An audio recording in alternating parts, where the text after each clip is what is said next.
pessoal, quero desejar um forte abraço para você que está me assistindo. Hoje eu vou falar uma análise, né, de um filme que eu vi recentemente com o meu filho, né, O Efeito Borboleta. Ele gostou muito do filme, eu até acho um filme um pouco pesado, em alguns sentidos, né? Assim, me arrependi de ter visto com ele, acho que poderia ter esperado um pouco mais de tempo, mas filosoficamente foi muito interessante. De qualquer forma, foi muito interessante o filme.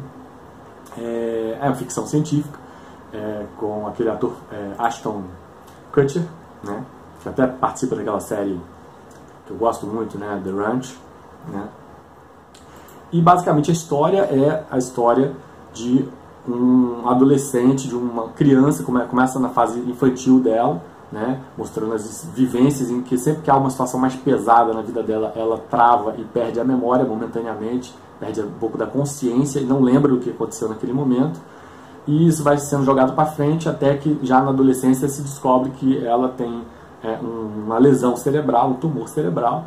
E aí já na idade, digamos, época de faculdade, né, esse personagem, que é interpretado pelo Ashton Kutcher, ele descobre que tem os mesmos poderes que suspeitavam ter do pai dele, que havia sido preso, né, que é o poder de retornar no tempo e interferir, mexer justamente naqueles momentos em que ele perdia a consciência, no passado, né. E aí, a partir do momento que ele interfere no passado dele, que ele ressurge no presente com uma nova consciência,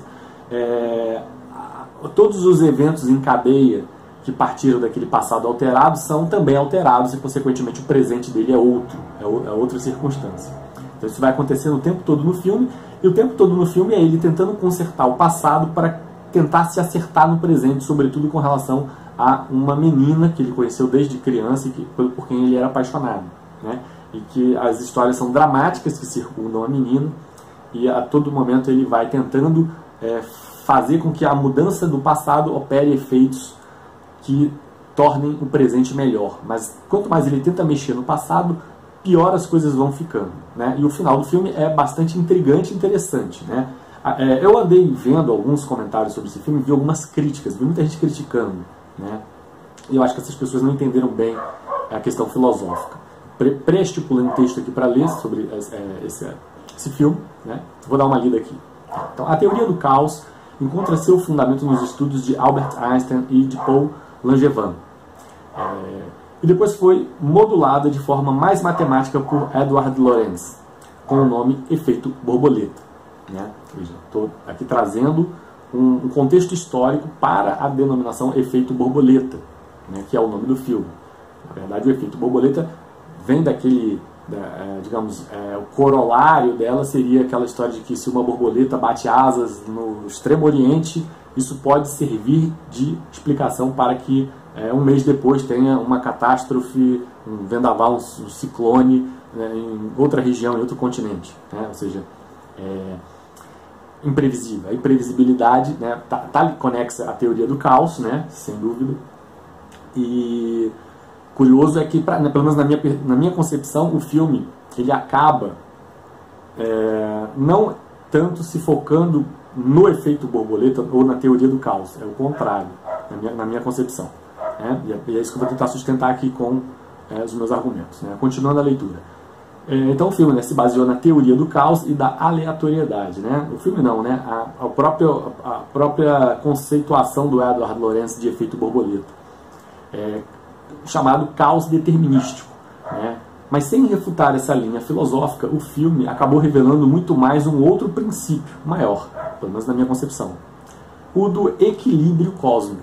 Sim, veja, por que o equilíbrio cósmico ele entra, digamos assim, como uma antípoda, uma visão oposta ao que seria a teoria do caos, né? Porque na teoria do caos a gente imagina a aleatoriedade absoluta, né? Nada é possível ter certeza, se prever, tudo pode acontecer. Sim, aí você pode dizer, mas o filme fala isso, porque você altera o passado e você não sabe exatamente o que vai acontecer no presente. Sim, veja, estamos chegando bem próximo de uma visão filosófica que eu gosto, né? Porque por trás de um aparente caos, na verdade, há a ordem, ou melhor, a harmonia, né? Então veja, o que eu estou falando?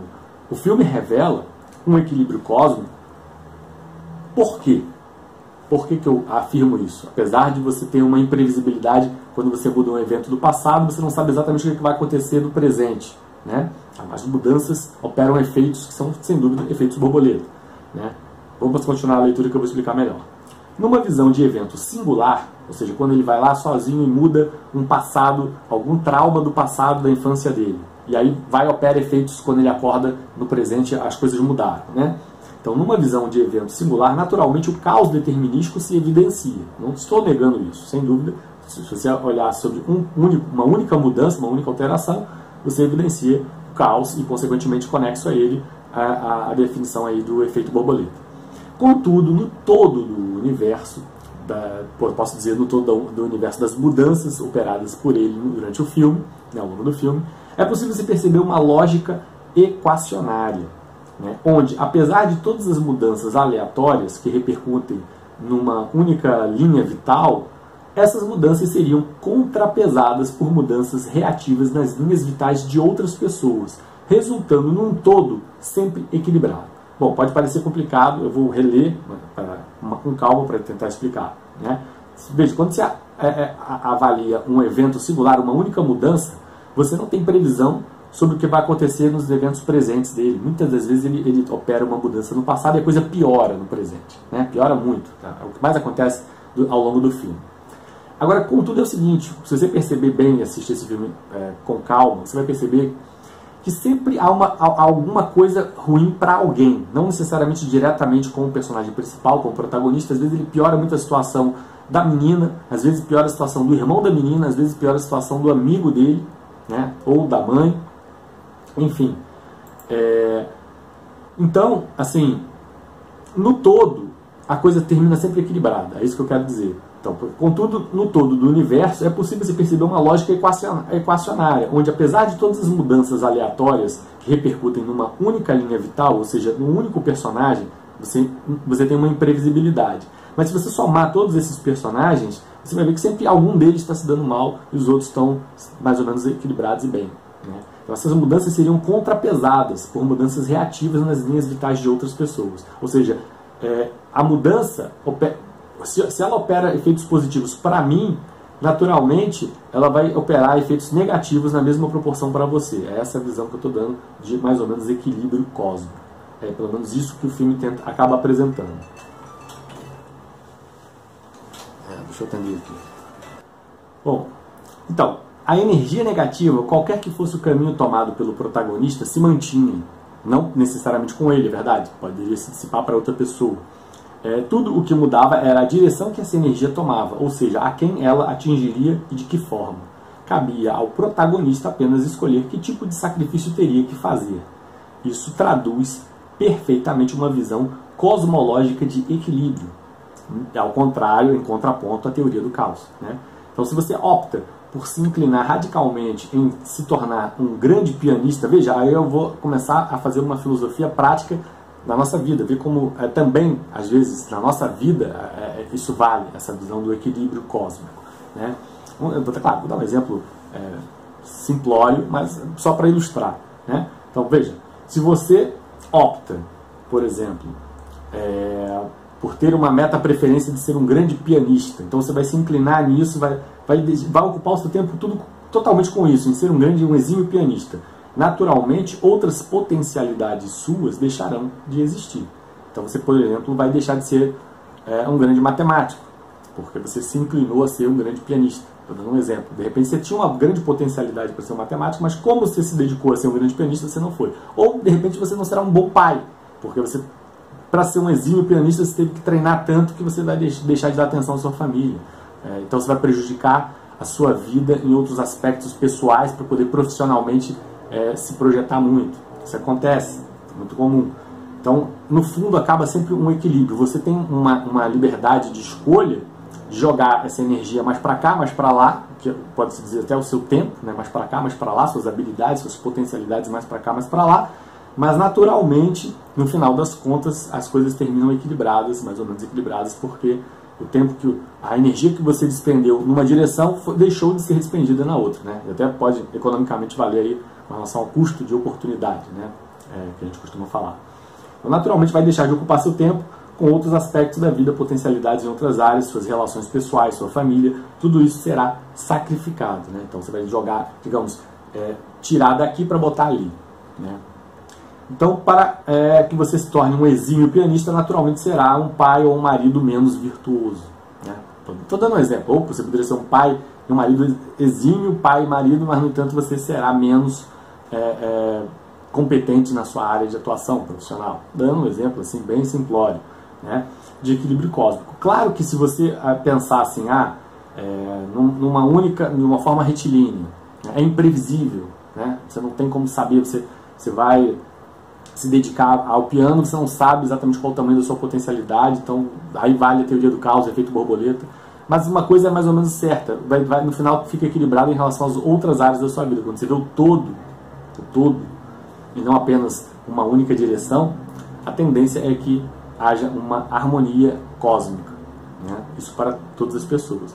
E o que o filme, apesar do filme ter esse nome, Efeito Borboleta, que sugere a aleatoriedade, né? Sugere uma ideia de teoria do caos, deriva da teoria do caos.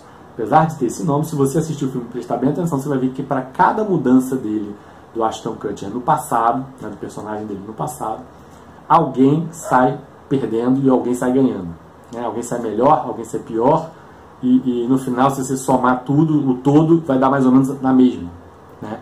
Até que no final tudo que ele faz é escolher uma forma que diria, o sacrifício ele orientou, né? Não vou contar obviamente qual é o final, para não dar um spoiler aqui, mas ele optou uma forma que na visão dele seria, digamos, o sacrifício que ele deveria fazer para operar efeitos menos negativos na visão dele, né? Bastante subjetivo. E é isso, é um filme interessante nesse sentido, pesado também, na verdade, mas dá para abstrair questões filosóficas. Eu vi as críticas muito no sentido de por que a crítica veio justamente na direção, na críticas que eu vi aqui no YouTube, né, dizendo por que quando ele opera mudanças no passado, sempre alguém tem que sair desgraçado, né? Veja, justamente por quê? Porque você está acreditando na teoria do caos e está rejeitando o equilíbrio cósmico. O que o filme acabou fazendo é revelando o equilíbrio cósmico. E a crítica de que, poxa, por que alguém tem sempre que sair ferrado no filme, que você muda, tenta corrigir e nunca consegue, porque sempre alguém sai ferrado? Porque no final das contas, no balancete final, a energia negativa é a mesma, ela tem que ser direcionada a alguém. É isso que o filme sugere. Essa energia negativa vai ter que ir para alguém. Se você vai resolver a situação de fulano, vai ferrar com o outro cara do outro lado, né? E assim vai, né? Você tem críticas assim dizendo, poxa, ele poderia não ter feito isso foi gratuito, ele poderia não ter acontecido isso, e aí todos ficariam bem. Mas veja, aí não seria o equilíbrio cósmico. seria assim, aí sim seria a teoria do caos, né? Se você dizer assim, mas se ele não tivesse feito isso, todos ficariam bem. Ou seja, no final, o somatório de energia seria alterado, né? Haveria uma possibilidade de todos ficarem bem. Então, nesse caso, sim. Aí sim, filosoficamente, o que o filme estaria demonstrando não seria o equilíbrio cósmico, seria sim a teoria do caos, né? Ou do efeito borboleta propriamente dito, a aleatoriedade, né? É isso aí, gente. Espero que esse vídeo tenha ajudado de alguma forma. Um abração. Até a próxima.